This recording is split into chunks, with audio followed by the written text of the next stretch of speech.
ગુજરાતી ભાષામાં તાજા સમાચાર, દૈનિક અપડેટ્સ, હાલની ઘટનાઓ.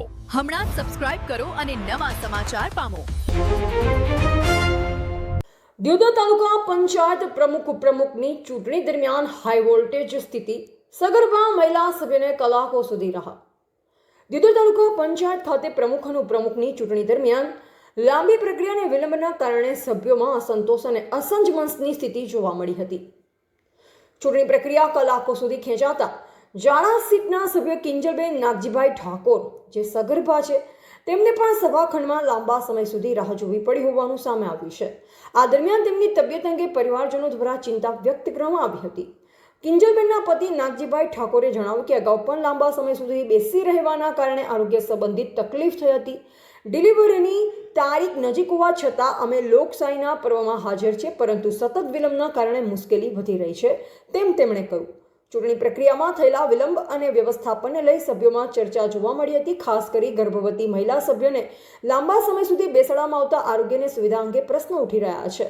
ચૂંટણી અધિકારીઓ તરફથી સમગ્ર પ્રક્રિયા નિયમ મુજબ ચાલી રહી હોવાનું જણાવાયું. જ્યારે આ ઘટનાને લઈ સ્થાનિક સ્તરે પણ વિવિધ પ્રતિભાવો સામે આવી રહ્યા છે. આ ઘટનાએ તાલુકા પંચાયતની ચૂંટણી પ્રક્રિયા દરમિયાન વ્યવસ્થાપન અને સભ્યોની સુવિધા અંગે ચર્ચા તેજ કરી છે. એવા રાણાભાઈ પારેગી, વાવથરાદ. એના ભાગરૂપે કોંગ્રેસનું પ્રતિનિધિ મંડળ અત્યારે સભાખંડ તાલુકા પંચાયતમાં અને કઈ રીતે વ્યવસ્થા છે, કંઈ ગેરવ્યવસ્થા ના થાય, કંઈ ગેરરીતિ ના થાય, એની ચકાસણી માટે અમે સાંસદ શ્રી જ્ઞાનીબેન, પૂર્વ ધારાસભ્ય શિવાબા, અમારા ધારાશાસ્ત્રી બીકે જોશી સાહેબને બધા અહીંયા આવ્યા છે અને અમારા 12 સભ્યો એક સાથે હમણાં આવશે અને શાંતિપૂર્ણ મતદાન થાય એની જવાબદારી તંત્રની છે. ગઈ વખતે પણ ભાજપના લોકોએ ખોટી રીતે અંદરો-અંદર એક નાટક ઊભું કરીને ચૂંટણી મુલતવી રાખી હતી. આજે પણ ના થાય એની જવાબદારી ચૂંટણી અધિકારીની છે, પોલીસની છે.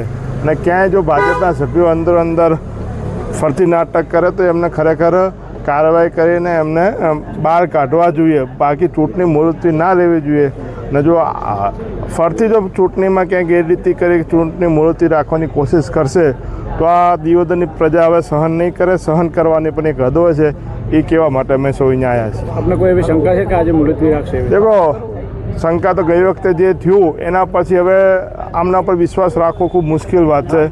કેમ કે સરકાર ને તંત્ર દ્વારા, ભાજપ દ્વારા સામદામ દંડ નીતિને અપનાવી રહ્યા. ગઈકાલે 1.25 કરોડ રૂપિયા સુધીના એક તાલુકા પંચાયત ડેલિકેટને જો ઓફર કરતા હોય તો આ ભ્રષ્ટાચારનો પૈસો ભેગો કરીને આવી રીતે લોકોએ ચૂંટેલા સભ્યને ખરીદવાની કોશિશ કરતા હોય એટલે ગમે તે કરી શકે આ લોકો. ગર્ભા મહિલા છે, સવારના 11 વાગ્યાના અહીં બેઠા છે. કેવી તકલીફો પડી રહી છે? હજુ સુધી ચૂંટણી નથી યોજાઈ, શું કહેશો? સાહેબ, પહેલાં પણ 25 તારીખે ચૂંટણીનું આયોજન હતું. એ દિવસે 10:30 વાગે અમે હાજર રહ્યા હતા. 10:30 થી લગભગ 12-1 વાગ્યા સુધી ત્યાં ખુરશી ઉપર પોતાને બેસાડી રાખ્યા. એના કારણે પણ એ દિવસે પેનનું એવું થયું હતું અને એ દિવસે ચૂંટણી રદ થઈ હતી. તેમ છતાં અમે લોકશાહીના પર્વમાં આ ઉજવણી કહેવાય એટલે જાળવવા માટે અમે જે એમના દ્વારા 27 તારીખે પાછું આયોજન કરવામાં આવ્યું ચૂંટણીનું, એના માટે અમે ફરી પાછા આજે હાજર રહ્યા હતા. સવારના 10:30 હું મારી પત્ની સાથે અંદર પરવાનગી લઈ અને અંદર એન્ટ્રી લીધી હતી. પણ તેમ છતાં અત્યારના બપોરના 3 વાગ્યા પણ કોઈ પણ પ્રકારનો જે ચૂંટણી અધિકારી દ્વારા કોઈ પણ પ્રકારનો કહેવાય કે પ્રતિભાવ પાછો આપવામાં આવ્યો નથી.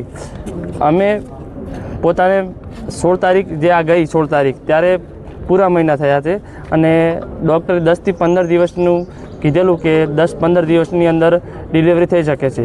એટલે આ 26 તારીખે ડિલિવરીની ફિક્સ ડેટ હતી. આજે 27 છે. તેમ છતાં અમે 3 વાગ્યા સુધી અહીંયા તાલુકા પંચાયતમાં હાજર છે. તો આવી 45 ડિગ્રી ગરમીમાં જો અમે લોકશાહી જાળવવા માટે, મતદાન કરવા માટે અહીંયા હાજર રહી શકતા હોય તો ચૂંટણી અધિકારી કેમ નહીં? મારો સીધો સવાલ આ ચૂંટણી અધિકારીને છે. અત્યારે બેનની તબિયત કેવી છે? આજની તારીખ આપેલી હતી. હેરાનગતિ તો ઘણી થાય પણ અમે તૈયાર છીએ હેરાન થવા માટે, કારણ કે હવે લોકશાહીનો પર્વ છે અને એને અમે ભંગ કરવા માગતા નથી.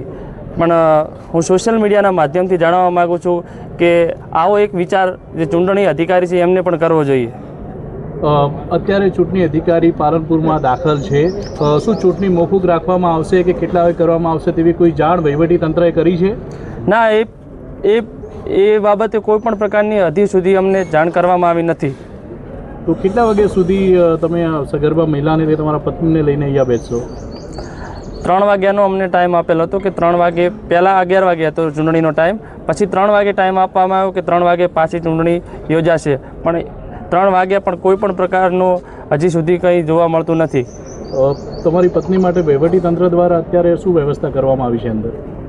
વહીવટીતંત્ર દ્વારા તો કહીએ તો વહીવટીતંત્ર અને અમે ખુદ એમના માટે સારી એવી સુવિધા કરી છે.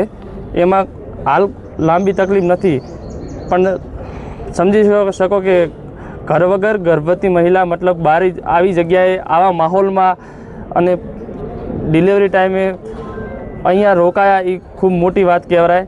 અને અમે રોકાશું, પણ સોશિયલ મીડિયાના માધ્યમથી હું એટલું જ કહીશ કે જેમ બને એમ ઝડપી અને અમે હેરાન ના થઈએ એના માટે આ ચૂંટણીની પ્રક્રિયા પૂરી કરાવો.